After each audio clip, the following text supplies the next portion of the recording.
Blue jet health care limited इस company का IPO खुलने वाला है, जो कि 25 अक्टूबर से 27 अक्टूबर के बीच में खुला हुआ रहेगा। सो कंपनी की अगर आईपीओ डिटेल्स के बारे में पहले जान लेते हैं। सो ये कंपनी जो है इस आईपीओ के थ्रू जो जो पैसे उठाना चाह रही है वो 840 करोड़ रुपए उठाना चाह रही है, और सारे के सारे जो पैसे हैं वो जो प्रमोटर लोग हैं वो बेच रहे हैं यहाँ पर अपने शेयर्स। कोई भी पैसा जो है कंपनी के पास में नहीं जा रहा है। तो इससे ये पता चल सकता है कि कंपनी को खुद को पैसों की जरूरत है नहीं, बट कंपनी अपने आप को इस स्टॉक मार्केट में लिस्ट करना चाह रही है, जिसके बदले कंपनी के जो प्रमोटर्स हैं अपने शेयर्स बेच रहे हैं, उनके खातों में पैसे जाने वाले हैं। यहाँ पर कंपनी का जो प्राइस रखा गया 346 रुपये रखा गया है, जो कि हम जिसको हम बोलते हैं अपर बैंड, और 43 का शेयर लॉट साइज है, और कंपनी का जो स्टॉक है वो लिस्ट हो जाएगा 6 नवंबर को स्टॉक मार्केट के अंदर, जिसके बाद हम नॉर्मल ट्रेडिंग कर सकते हैं। अब यहाँ पर कंपनी के अगर ऑडिटर्स, तो कंपनी के जो प्रमोटर हैं उनके पास में 100% शेयर होल्डिंग थी आईपीओ आने से पहले, 86% के आसपास में रह जाने वाली है। सो अच्छा खासा मालिकाना हक प्रमोटर्स के पास में रहेगा यहाँ पर। सो ये काफ़ी अच्छा पॉजिटिव पॉइंट है।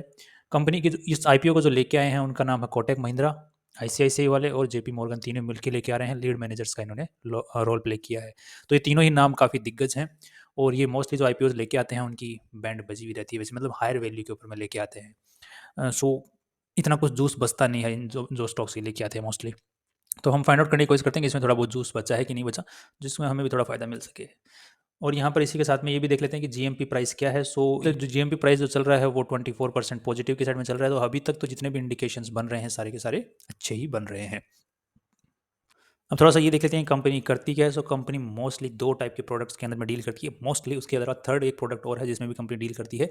सो पहला जो प्रोडक्ट है उसका नाम है कॉन्ट्रास्ट मीडिया इंटरमीडिएट्स। तो ये होता क्या है, तो ये हम जो एक्सरे करवाते हैं या फिर एमआरआई करवाते हैं, तो उसमें जो केमिकल यूज होता है जिसमें हमारे बॉडी के अंदर से मतलब एक्सरेज रेज मतलब पास होती हैं अलग अलग गामा रेडिएशन वगैरह, उनको बाद में इमेजिंग के थ्रू कुछ केमिकल्स होते हैं जिनके ऊपर छपता है फिर हमारे इंटरनल ऑर्गन्स। तो वो जो केमिकल्स होते हैं मोस्टली वो ये केमिकल्स हैं जो कंपनी मैन्युफैक्चर करती है, जितना मुझे समझ में आया। बाकी आप भी डिटेल के अंदर में पढ़ सकते हैं, गूगल है अपने पास में और कंपनी की आरएचपी अपने पास में है, इतना मुझे समझ में आया है। सेकंड जो प्रोडक्ट जो सबसे ज़्यादा कंपनी बिकता है वो हाई इंटेंसिटी स्वीटनर्स है। इसके तौर पे कंपनी के पास में सैचरीन नाम से केमिकल है जो सबसे ज़्यादा बिकता है। ये एक स्वीटनर होता है जो कि मोस्ट ऑफ द मेडिसिन में, दवाइयों में, फूड्स में डलता है। तो एक चीनी टाइप का प्रोडक्ट है कि हम मिठास होता है। और इसको काइंड ऑफ एफडीए ने भी अप्रूवल दे रखा है, यूएस के अंदर भी अप्रूवल्स मिल सके हैं, इंडिया में भी अप्रूव्ड है। सो काफ़ी चीज़ों में ये यूज़ होता है। तो कंपनी इसका एक बड़ा मैन्युफैक्चरर है, और ये ज़रूरी नहीं कि यही एकमात्र मैन्युफैक्चरर, और भी मैन्युफैक्चरर्स हैं इन चीज़ों के, बट ये भी मैन्युफैक्चर करती है। तो तब जो जो और भी प्रोडक्ट्स हैं कंपनी बेचती है, बट वो पूरी कंपनी की जो सेल होती है उसका सिर्फ 4-5-6% के आसपास में ही है। वो है एपीआई, जैसे कि कोई भी मेडिसिन बनती है तो उसमें एक एपीआई होता है, जो कि जो मैन्युफैक्चर होती है उसके केमिकल्स जो होते हैं उनको हम एपीआई बोलते हैं। सो वो एपीआईज भी अलग अलग मेडिसिन का कंपनी मैन्युफैक्चर करती है, बट इतना बड़ा सेगमेंट है नहीं। मोस्टली कंपनी का ये एक तो ये वाला सेगमेंट, और दूसरा स्वीटनर के तौर पे ये दो ही प्रोडक्ट्स हैं जो बिकते हैं। आज के दिन अगर कंपनी को देखा जाए तो कंपनी जो मोस्ट ऑफ द अपना रॉ मटेरियल है वो 50% तो इंडिया से एक्वायर करती है, बाकी का जो 50% है वो इंपोर्ट करती है, चाइना और नॉर्वे दो जगहों से, इंडिया से भी मतलब करती है। आज के दिन जो कंपनी का सबसे बड़ा मार्केट है वो यूरोप है, और 70% मार्केट वहीं से ज़्यादा मतलब कंपनी की सेल वहीं पर होती है, बाकी जो है अलग अलग जगहों पर होती है। इंडिया में भी अच्छी खासी होती है, but 70% out of the India है, यूरोप में ही है मोस्टली। सो ये बेसिक डिटेल्स हैं, आप आरएचपी को पढ़ सकते हैं। आरएचपी में ये सारी डिटेल्स दी हुई हैं क्योंकि मैंने पढ़ी है, और मैंने थोड़ा सा सिंप्लीफाई करने की कोशिश यहाँ पर की है। अब यहाँ पे अगर और देखना चाहें हम चीज़ों को, तो कंपनी के ऊपर में दो रिस्क यहाँ पर नज़र आ रहे हैं। एक तो कंपनी को, जो कंपनी ने खुद अपने आरएसपी में बताया है कि आगे आने वाले टाइम में हमारे जो रॉ मटेरियल्स हैं उनको एक्वायर करने के अंदर में थोड़ी सी प्रॉब्लम्स इश्यूज आ सकते हैं, क्योंकि आज के दिन भी आ रहे हैं। तो उसको हमने सॉल्व करने के लिए हम in house raw material manufacturing facility create करने वाले हैं, जो कि 2024 तक स्टार्ट होगी। और मतलब ये अभी आगे की बातें हैं, जो कंपनी बोले हम आगे करेंगे। सो होगा तभी हम मान लेंगे कि हाँ हो गया है, बाकी उससे पहले भरोसा करने की बात नहीं, क्योंकि ये शिफ्ट होती रहती हैं चीज़ें आगे से आगे। बट अच्छी बात है कंपनी कदम उठा रही है। और नेक्स्ट जो है कंपनी की जो सेल है वो बाहर हो रही है, तो वहाँ पर अगर कल को कोई भी देश युद्ध छिड़ते हैं, और अभी आजकल इंटेंसिव कुछ ज़्यादा इंटेंसिटी बनी हुई है युद्ध की, तो वहाँ पर अगर उसकी वजह से कुछ इश्यूज़ फेस करने पड़ सकते हैं कंपनी को, क्योंकि उसका जो इश्यू है कंपनी को फेस करना भी पड़ रहा है। कंपनी की अगर हम लोग यहाँ पर ये रेवेन्यू स्ट्रक्चर को भी अगर देखते हैं, तो कंपनी की जो सेल है, जो कि मार्च 2023 में 744 करोड़ है, और मार्च 2022 के अंदर 702 करोड़ थी। तो 702 करोड़ जब सेल थी तो वहाँ पे 181 करोड़ रुपीस कंपनी ने प्रॉफिट कमाया था। इसके बाद सेल बढ़ी बट प्रॉफिट्स कम हो गए 20 करोड़ रुपए से। तो यहाँ पे कंपनी ने जो रॉ मटेरियल है वहाँ पर कंपनी को अच्छा खासा नुकसान देखने को मिला। रॉ मटेरियल थोड़ा सा महंगा एक्वायर करना पड़ा, क्योंकि कंपनी का 50% जो रॉ मटेरियल एक्वायर करती है वो बाहर से करती है। सो यही मेनली जो रॉ मटेरियल की इश्यू की वजह से कंपनी के यहाँ पर प्रॉफिट्स के अंदर में असर देखने को मिला, और ये फ्यूचर में और देखने को मिल सकता है अगर कहीं भी बाहर में कंपनी को अगर इरेगुलरिटीज़ फेस करने को मिल सकती है। तो कंपनी 2024 तक अगर रॉ मटेरियल वाला जो जो प्रॉब्लम है उसको सॉल्व कर लेती है, तो कंपनी का फ्यूचर अच्छा नज़र आ रहा है।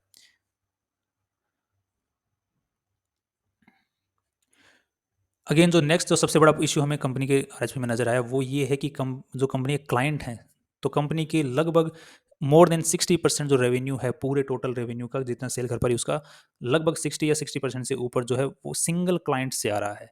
सो ये काफ़ी नेगेटिव पॉइंट बन जाता है कि अगर एक ही क्लाइंट से सबसे ज़्यादा रेवेन्यू आ रहा है, तो अगर उसको उसको कुछ भी हो जाता है उस पर्टिकुलरली उस कॉन्ट्रैक्ट को, तो कंपनी को एक बड़ा धक्का देखने को मिल सकता है। सो कंपनी को डाइवर्सिफ़ाई करना पड़ेगा, अपने जो पोर्टफ़ोलियो है उसको, जो सेल कर रही है, जो क्लाइंट्स हैं उनको बढ़ाना पड़ेगा। सो यहाँ पर भी एक इश्यू है। तो ये मोस्टली ये 2-3 इश्यू ही हैं, एक तो एक्वायर करने के लिए, एक सेल करने के लिए, और थर्ड जो क्लाइंट्स बहुत कम है। सो ये मुझे बेसिक नज़र आ रहे हैं।